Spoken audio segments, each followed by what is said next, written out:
Well, it took them 10 years to ram it through. In fact, 10 years ago, the mainstream media said it didn't exist. Now they admit it merges the North American Union and the European Union with the Asian Union. It's the TPP. It's already been ratified by secret corporate groups. U.S. polls showed that upwards of 90% of Americans were against it. Congress wasn't even allowed to read it, but one page at a time in a secret room.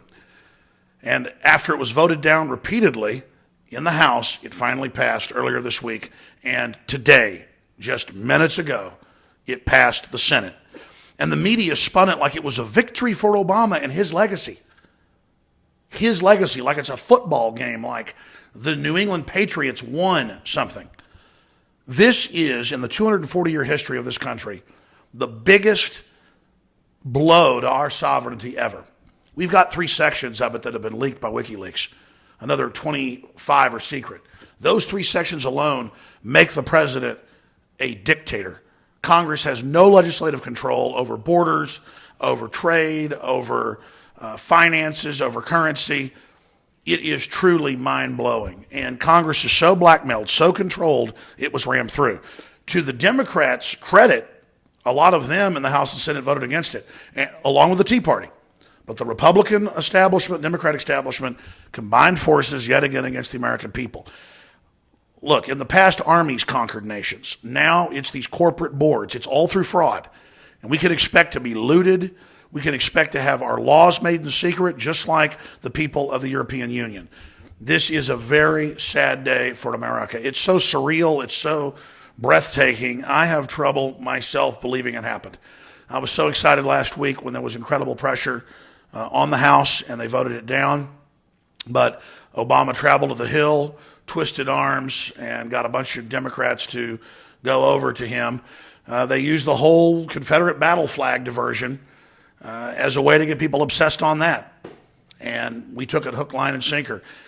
Now is the fight to try to stop them from fully implementing it. But the whole thing's secret in perpetuity, so how do you fight something that's invisible? It's stealth.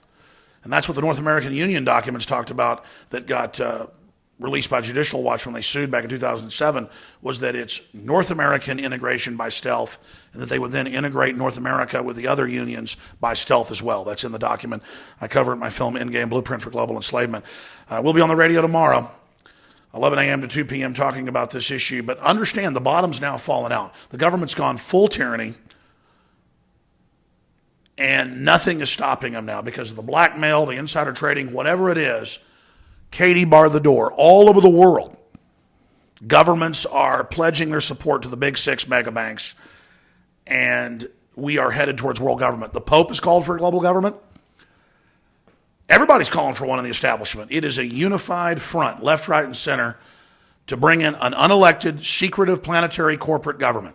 We have been conquered by Goldman Sachs and J.P. Morgan and the Bank of England. This country that was somewhat free since our revolution in 1776, wasn't perfect, but became the apple of the world's eye because we had more freedom than others, has now sunk into the mud. And this is a devastating blow. While we were busy complaining about Confederate flags and sex changes for Jenner, while we were busy entranced by the television, our country was stolen.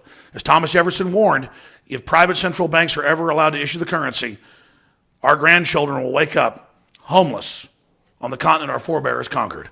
I'm Alex Jones from the front lines of the info war. The tyranny is just starting, but humanity fighting back has just begun.